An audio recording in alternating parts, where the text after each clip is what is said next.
So today I'm going to be talking about my go-to for when I want to have a good time, and that would be my Nintendo Switch OLED, which I've had for just a little while. And if you like my videos, please like and subscribe. That would be awesome. And here we go. One of the things I love about the Switch OLED, it's very well made. It's designed for kids, so it has to be kids proof.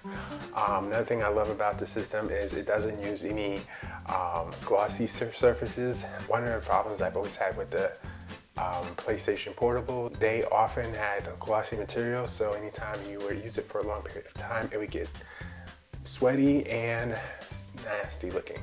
We don't have that problem here with the Nintendo Switch. It looks great. They offer so many different cool colors. They have the neon blue and red, which is the one I have, and I love it. Then they have things like the Animal Crossing, which had like a white and mint green color.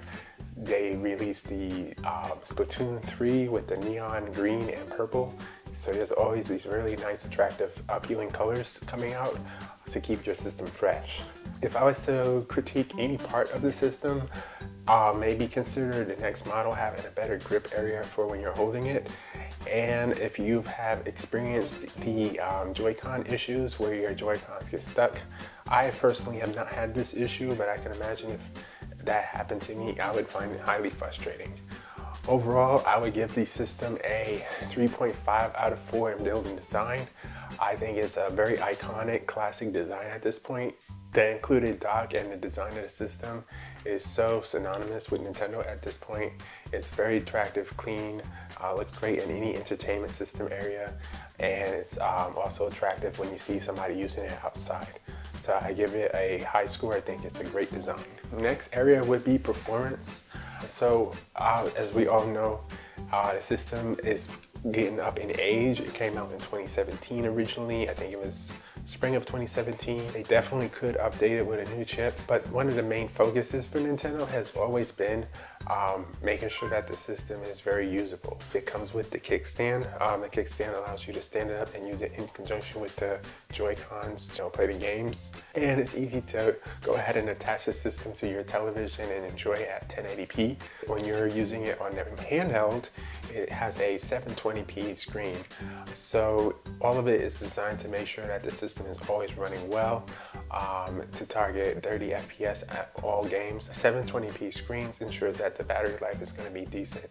I have experience, I know that I can play almost any game on my system and get at least 5 hours of battery life out of it, and that's pretty good. Also for performance, I definitely love the new OLED display. I think it does do a great job of keeping the game more engaging and vibrant. The screen also feels a lot larger thanks to the reduced borders and the larger screen size. So it all depends on what your focus is. I think that their focus has always been to make sure that you're having a good time, you're able to do everything you need to do with the system, and that you get a good long length of battery life and versatility in how you can use the machine. For performance, I'm going to give the system a 3 out of 4. I think we're all waiting for some type of hardware update at this point. It does do everything it needs to get done to ensure that you have a good experience. Next category would be features. So they added quite a bit of new features to the new OLED model. It comes with Ethernet jack on the dock for a stronger internet connection, especially considering they just released the new Splatoon. They also recently added the Bluetooth audio option to be able to use any Bluetooth headphones with your system, which is a nice addition. Also for features, I'm going to consider that the massive library of games that you can find on the Nintendo eStore. It has so many things. The library of games on it is huge. There's always fun stuff to find on there. So many titles that are exclusively on the Nintendo Switch. So this kind of goes into my next category, but for features, I'm going to give it a 3 out of 4. It doesn't have the best features. It's not like trying to be the best features. Last would be value/wow factor. So in this area, what Nintendo does is they give you a library of exclusive games that run really well. They're very refined and charming games with very little bugs. They work flawlessly, and that's something you can't always guarantee that you're going to experience on other platforms such as PC, Xbox, or PlayStation. The games that they release always comes out in a very good state, and they always have new stuff coming down the line. There's so many classics that you can access on the Nintendo Switch, and for this reason, if anyone who is into gaming and they don't have access to a Nintendo Switch, even in 2022, I would still say it's a good idea to have access to one.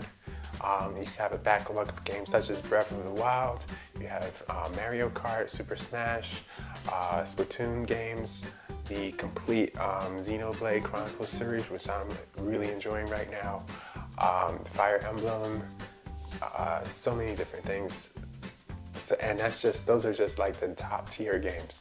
And there's new stuff always coming out. They just released a new Bayonetta, Metroid is starting to come back, there's Splatoon 3, and even more stuff coming, including the next installment of Zelda. So I would definitely say the value is totally there. When it comes to games, Nintendo Switch to this day still competes toe-to-toe with the competition.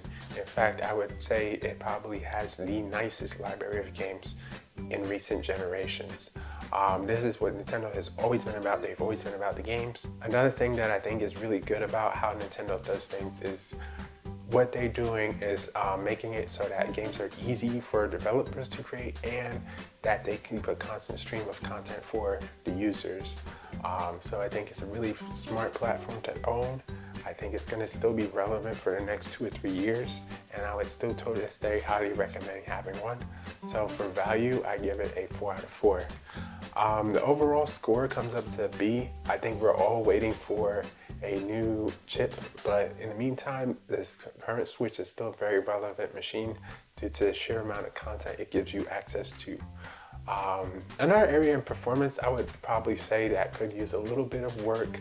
The eShop can sometimes be a little sluggish, just scrolling or maybe just reorganizing a little bit more specifically.